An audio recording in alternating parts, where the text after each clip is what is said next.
Kamu baru saja sholat subuh, dan kini kamu akan pergi ke stasiun sebagai OB stasiun kereta api. Langkah 1, naik motor ke stasiun jam 4 pagi.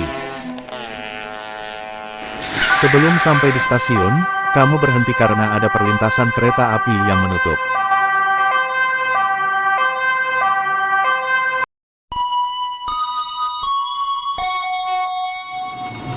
Mohon perhatian, para pengguna jalan raya perlu kami sampaikan bahwa sesuai dengan Undang-Undang Nomor 23 Tahun 2000 tentang Perkeretaapian, bahwa setiap pemakai jalan raya yang hendak melintas jalan kereta api wajib mendahulukan lewatnya kereta api. Palang pintu perlintasan bukan alat pengamanan utama dan bukan merupakan pengamanan, tetapi hanyalah alat bantu untuk mengamankan trafik.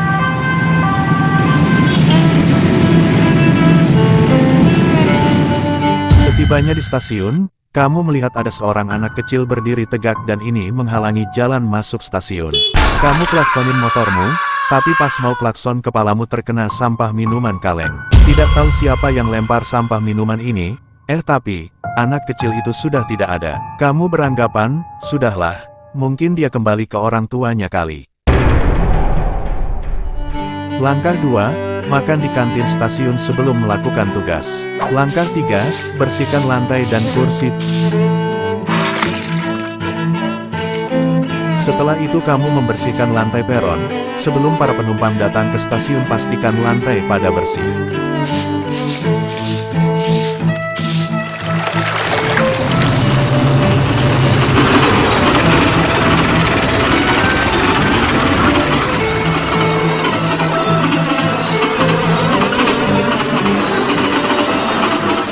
Saat membersihkan lantai peron, kamu mendengar suara dobrakan pintu.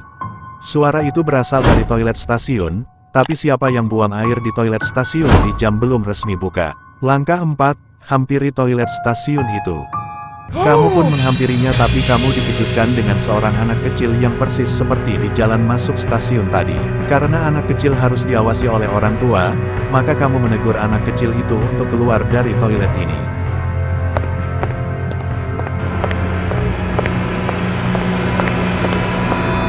Baru saja ingin menegur anak kecil itu, kamu mendengar suara ceburan air yang deras dari kamar mandi. Tapi apa yang menyebabkan suara ceburan air itu?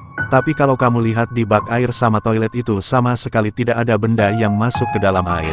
Lalu, kemana anak kecil itu tadi? Katamu.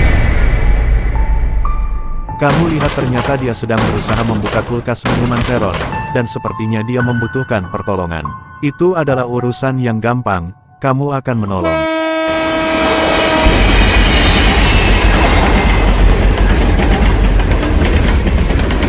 Kamu dikagetkan oleh suara kereta api saat hendak mendekati. Ternyata itu hanya suara klakson kereta api yang barusan lewat di stasiun ini. Tapi lagi-lagi, ketika ada suara mengganggu saat hendak mendekati, anak kecil itu selalu saja menghilang, sungguh membuatmu merasa janggal.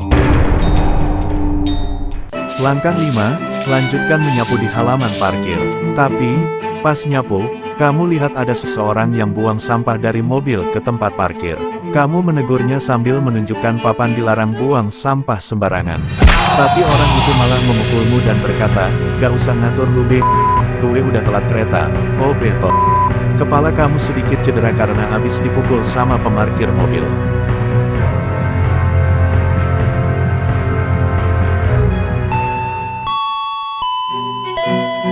Langkah 6, bersihkan sampah-sampah yang ada di kursi tunggu dan tempat antrian loket. Kamu lihat dari kejauhan ada seorang anak remaja yang membuang kaleng minuman sembarangan.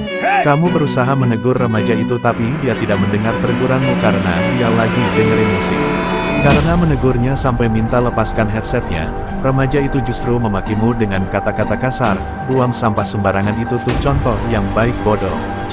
Setelah dimaki, kamu merasa ya sudahlah terserah dia. Kadang kamu juga merasa orang-orang di stasiun ini pada bermoral rendah.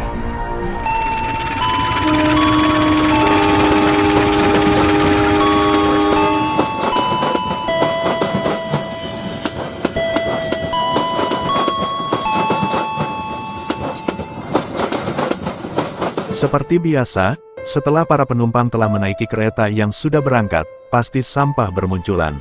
Langkah 7, bersihkan sampah-sampah yang ada di lantai peron. Kali ini sudah jam 9 pagi, pihak stasiun memutuskan untuk menutup stasiun karena kereta tujuan akan datang kembali pada jam 6 maghrib, jadi pihak stasiun memperbolehkan kamu pulang.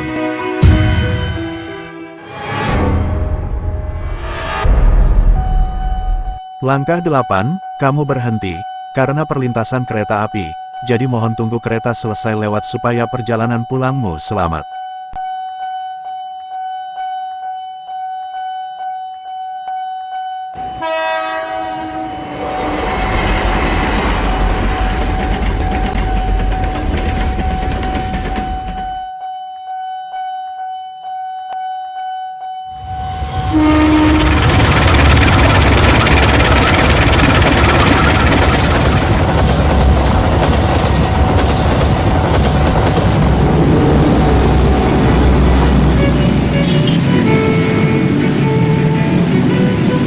Langkah 9, kamu sampai di rumah, setelah itu menonton berita di TV. Berita di TV itu memperlihatkan pot tanaman peron di stasiun kereta api tempat kerjamu amburadul semuanya. Kamu sempat kaget karena itu stasiun tempat kerjamu, tapi kamu tak peduli, mungkin itu gara-gara ketiup angin besar, karena sekarang musim angin dan hujan. Mumpung lagi nonton berita, kamu membuat minuman terlebih dahulu.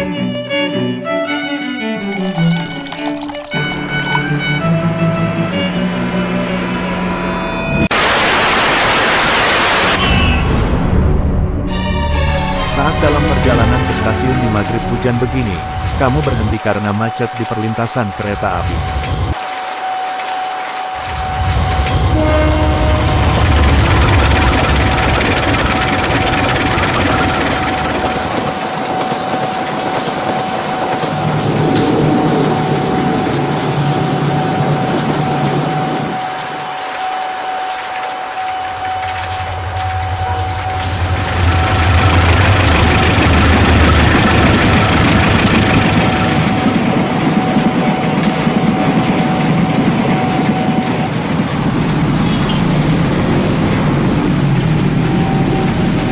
Langkah 10, kamu tiba di stasiun, abis itu kamu buru-buru masuk buat ke stasiun buat berteduh, karena kamu kehujanan dan gak punya jas hujan.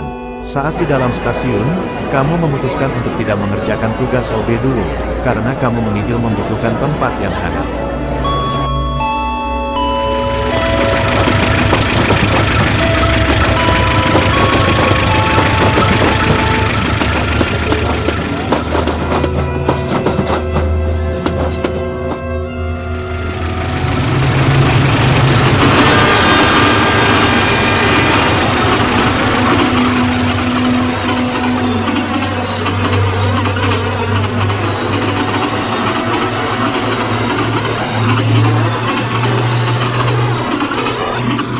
Kebetulan, ketika kereta yang berhenti di peron stasiun mulai berangkat, hujan langsung reda dan suasana maghrib menjadi sepi. Langkah 11, lanjutkan kembali membersihkan stasiun. Kali ini kamu shift malam bekerja sebagai OB stasiun. Saat mengepel, kamu mendengar ada suara yang sepertinya mengganggu pekerjaan. Ternyata, lagi-lagi itu adalah seorang anak kecil yang persis pas pagi itu, dan kali ini dia sedang mengotak-atik kulkas minuman lagi. Kamu menghampirinya dan pas datang anak kecil itu malah lari ke rel. Awas, ada kereta api.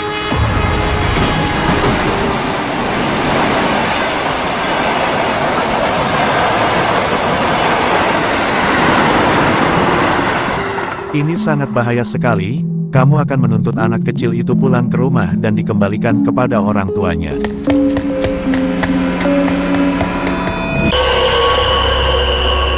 Ternyata, itu bukan anak kecil, itu adalah arwah anak kecil si penunggu stasiun, karena pernah terjadi kasus anak kecil tewas terlindas kereta api sebanyak 4 kali di stasiun ini. Langkah 12, tidak ada cara lain selain lari. Cepat menghindar atau kamu meninggal dibunuh oleh si penunggu stasiun. Kamu melihat ada sebuah lokomotif tak berpenghuni yang berhenti di sana, dan kamu akan menggunakannya untuk melarikan diri dari si penunggu stasiun itu. Langkah 13, cepat masuk dan jalankan lokomotif, atau dia akan ikutan masuk dan terperangkap di kabin bersamamu.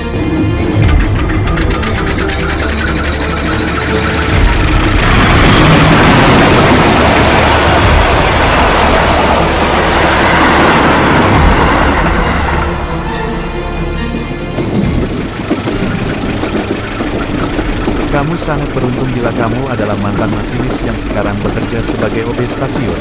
Jadi kamu bisa kabur dari si penunggu stasiun itu pakai kereta dengan kecepatan tinggi. Langkah 14, tetap jalankan lokomotif ini sampai keluar kota.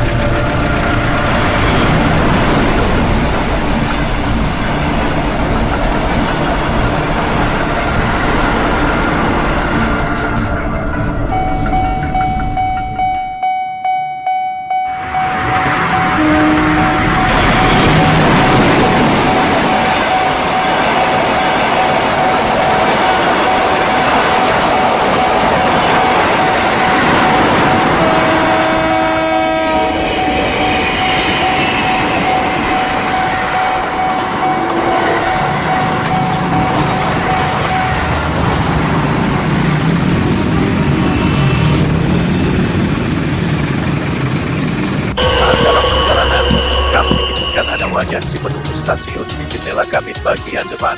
Kamu tidak sadar, dia bisa berada di depan sana karena lokomotif ini menarik gerbong yang sangat panjang. Diduga dia menaiki gerbong lalu dilangkah sampai tiba di lokomotif. Karena terganggu dengan wajah yang menyeramkan itu, kamu diputuskan untuk melompat paksa dari lokomotif tanpa menghentikannya.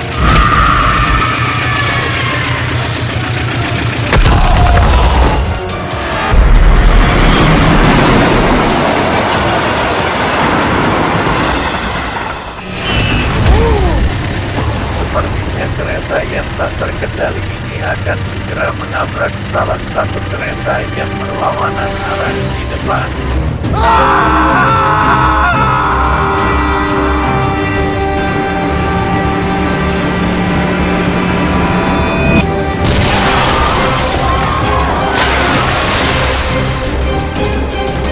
Langkah 15, terjadi tabrakan kereta sampai lokomotif terjebur ke sungai. Jalanan panjang, si penunggu stasiun telah tiada, masinis meninggal dunia, sehingga penumpang terluka sampai ada yang meninggal. Moral dalam insiden, jangan mendekatkan diri kepada setan, karena setan dapat mengubah dirimu menjadi dalang tewasnya banyak orang.